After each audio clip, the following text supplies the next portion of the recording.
అందరికీ నమస్కారం. Indian mythologies YouTube ఛానల్కి స్వాగతం. నేటి ఎపిసోడ్ నుండి రామాయణం అయోధ్యకాండ స్టార్ట్ అవుతుంది. ఇప్పుడు కథలోకి పెడదాం. దశరథుడు కుమారుల పెళ్లికి భరతుడి మేనమామ అయిన యుధాజిత్ కూడా వచ్చాడు. అసలు ఆయన భరతుడిని కొన్ని రోజుల కోసం తన ఇంటికి తీసుకువెడదామని వచ్చాడు. కానీ అప్పటికే భరతుడు మిథులకు బయలుదేరాడని తెలుసుకొని ఆయన కూడా మిథులకు పయనమయ్యాడు. రామ లక్ష్మణ భరత శత్రుఘ్న వివాహాన్ని కనులారా చూసి వాళ్లతో పాటే అయోధ్యకు వచ్చాడు. కొంతకాలం అయ్యాక యుధాజిత్ భరతుడిని తన ఇంటికి తీసుకువెళ్ళాడు. భరతుడు తనతో పాటు శత్రుఘ్ను కూడా తీసుకువెళ్ళాడు. అక్కడ వాళ్ళు ఎన్ని భోగాలను అనుభవించినా ఎల్లప్పుడూ తమ తండ్రి అయిన దశరథ మహారాజును తలుచుకునేవారు. దశరథ మహారాజుకి తన 4 కుమారులు 4 చేతుల వంటివారు. ఆయనకి ఒక కొడుకు మీద ప్రేమ ఎక్కువ, మరొక కొడుకు మీద ప్రేమ తక్కువ అనేది లేదు. నలుగురిని సమానమైన దృష్టితో చూసేవారు. కానీ ఆయనకి రాముడంటే అమితమైన ప్రీతి. ఎందుకంటే రాముడికి ఉన్న గుణముల చేత దశరథుడికి రాముడంటే కొంచెం ప్రేమ ఎక్కువ. రాముడికి ఉన్న గొప్ప గుణాలు ఏంటంటే ఎప్పుడూ ప్రశాంతంగా నిర్మలంగా ఉంటాడు. ప్రాణుల్లో కొన్నిటికి పుట్టుకతో చెవి వినపడకపోవచ్చు, కన్ను చూడలేకపోవచ్చు, నోటితో మాట్లాడలేకపోవచ్చు, కాలు చెయ్యి పని చేయకపోవచ్చు. కానీ పుట్టుకతో చెడ్డ మనసుతో ఎవ్వడూ పుట్టడు. మనం మన మనస్సుని మనం మార్చుకోగలము. అలా మార్చుకోలేకపోతే అది మన తప్పే. అనవసరమైన విషయాల గురించి ఆలోచించకుండా ఉంటే అందరూ ప్రశాంతంగా చిత్తంగా ఉండగలము. ఎప్పుడు మృదువుగా మధురంగా మాట్లాడుతాడు. అవతలివాడు వెర్రి కేకలు వేస్తే ఉద్రేకంగా మాట్లాడితే రాముడు మాత్రం మౌనంగానే ఉండేవాడు. వాదనలు చేసేవాడు కాదు. అవతలివాడు తనకి 100 అపకారాలు చేసిన వాడైనా కానీ తనకి ఒకసారి అనుకోకుండా ఉపకారం చేస్తే మాత్రం రాముడు అతను చేసిన ఉపకారాన్ని గుర్తు తెచ్చుకొని ఆనందపడతాడు. అంటే అవతలి వ్యక్తిలో తప్పులు వెతికేవాడు కాదు. బుద్ధిమంతుడు, ముందు తనే పలకరించేవాడు. అలా కాకుండా ఎవరన్నా తనని ముందుగా పలకరిస్తే అయ్యో నేను వాళ్ళని పలకరించలేకపోయానే అని బెంగపడేవాడు. అందుకని అందరినీ ముందు తనే ప్రేమగా పలకరించేవాడు. ఆయన పరాక్రమవంతులకు పరాక్రమవంతుడు అయినప్పటికీ నేను ఇంతటి వాడిని అని ఎప్పుడూ అనుకోడు. తనకన్నా పెద్దవాళ్లను ఎల్లప్పుడూ గౌరవించేవాడు. ఎప్పుడూ ధర్మ విరుద్ధమైన మాట మాట్లాడేవాడు కాదు. శ్రేయస్కరము కాని పని చేసేవాడు కాదు. అంటే మనం ఏదన్నా పని చేసే ముందు మన లోపలి బుద్ధి మనం చేస్తున్న పని మంచిదో కాదో చెబుతుంది. కానీ మన మనసు ఆ మాట వినదు. అది ఈ పని చెయ్యొద్దు అని అనదు. అదేమంటుందంటే అందరూ చేస్తున్నారు కదా, మడి కట్టుకుని కూర్చుంటే ఎందుకు పనికిరాము, ఈ మాత్రానికి ఏమి కొంపలు మునిగిపోవు, ఆ పని చేసింది నేనే అని నేను స్వయంగా చెప్పేదాకా ఎవరికీ తెలియదు అని పలు రకాలుగా మభ్యపెట్టి ఇంద్రియాలకు లొంగి శ్రేయస్కరము కాని పని చేయిస్తుంది. కానీ రాముడు మనసుకి లొంగి శ్రేయస్కరము కాని పనిని ఎన్నడూ చేసేవాడు కాదు. అలాగే గురువులు చెప్పిన విషయాలన్నీ అవసరమైనప్పుడు స్మరించగలిగే నేర్పు ఉందట. సమయస్ఫూర్తితో మాట్లాడగలిగే నేర్పు ఉందట.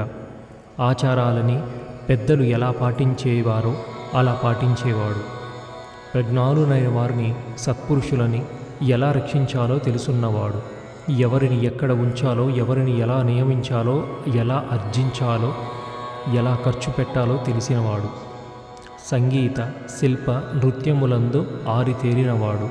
అలాగే లొంగనటువంటి గుర్రాలను ఏనుగులను లొంగ తీసుకొని వాటి మీద స్వారీ చెయ్యగలిగే శక్తి ఉన్నవాడు. ప్రపంచంలో ఉన్న అతి కొద్ది మంది అతిరథులలో శ్రేష్ఠుడైనవాడు. ఎన్ని అస్త్రశస్త్రాలు తెలిసినా నిష్కారణంగా బాణప్రయోగం చెయ్యనివాడు.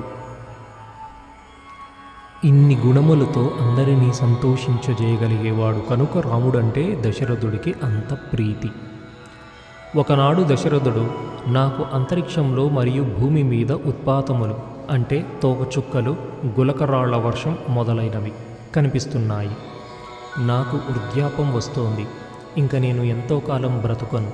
అందుకని నాకు ప్రియాతి ప్రియమైన సకల గుణాభిరాముడికి తొందరగా యువరాజ్య పట్టాభిషేకం చేసేస్తే ప్రజలందరూ సంతోషంగా ఉంటారు.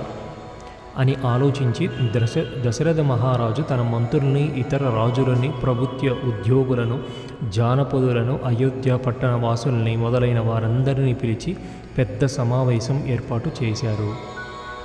రాముడికి తొందరగా యువరాజ్య పట్టాభిషేకం చెయ్యాలనే తొందరలో కైకేయ రాజుకి, జనక మహారాజుకి కబురు పంపలేదు.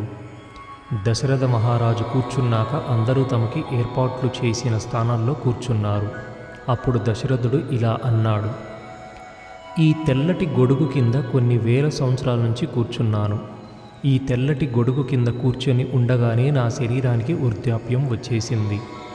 ఇప్పుడు నా శరీరం విశ్రాంతిని కోరుకుంటోంది.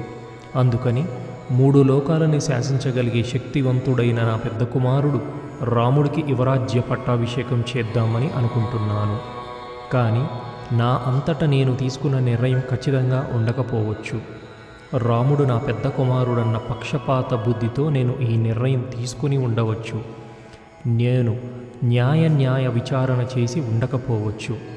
ఈ సింహాసనం మీద కూర్చునేవాడు ఈ రాజ్యాన్ని ధర్మబద్ధంగా పాలించాలి. ప్రజలను తన బిడ్డలుగా చూసుకోవాలి. రాముడు పట్టాభిషేకానికి అర్హుడు అని నేను అనుకుంటున్నాను. కానీ రాముడు అలాంటి వాడో కాదో మీరు విచారించండి. నిష్పక్షపాతంగా రాగద్వేషాలు లేకుండా ఆలోచించి నిర్ణయించండి.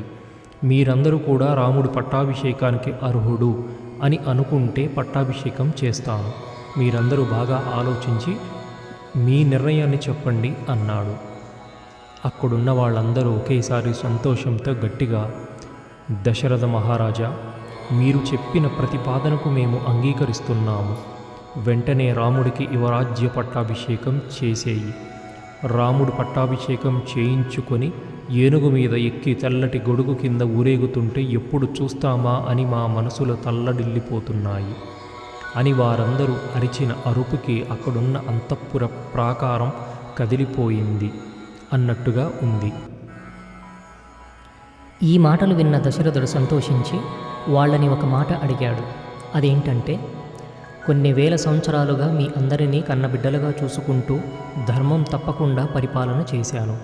ఇవాళ నేను రాముడికి యువరాజ్య పట్టాభిషేకం చేస్తానంటే మీలో ఒక్కరు కూడా, దశరథ, ఇప్పుడు మీ వల్ల వచ్చిన లోటు ఏమిటి? కొన్ని వేల సంవత్సరాల నుంచి ధర్మం తప్పకుండా మమ్మల్ని తండ్రిలా చూసుకున్నావు అని ఒక్కడూ అనలేదు.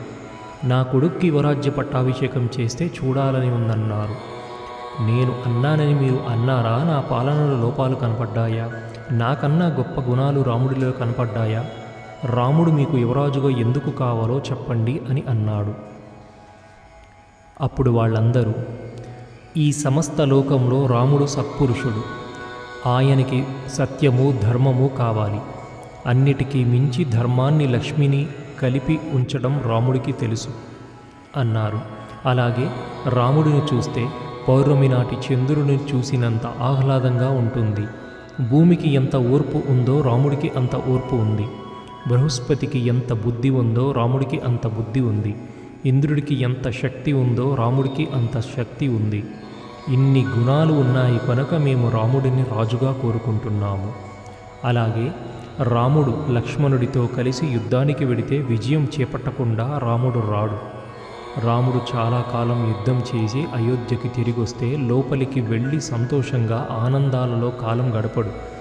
ఆయన స్నానం చేసి వెంటనే ఏనుగో రథమో ఎక్కి అయోధ్యలో ప్రతి వాళ్ళు దగ్గరికి వచ్చి ముందు ఆయనే పలుకరించి కుశల ప్రశ్నలు వేస్తాడు. ప్రతి ఇంటి ముందు నుంచి వెళుతూ కనపడ్డ వాళ్ళందరినీ ముందు తాను పిలిచి ప్రశ్నిస్తాడు. ఎవరయ్యా ఇలా ప్రశ్నించే రాజు? అటువంటి గుణం నీ కుమారుడిలో ఉంది, అందుకని ఆయన మాకు యువరాజుగా కావాలి అని అన్నారు.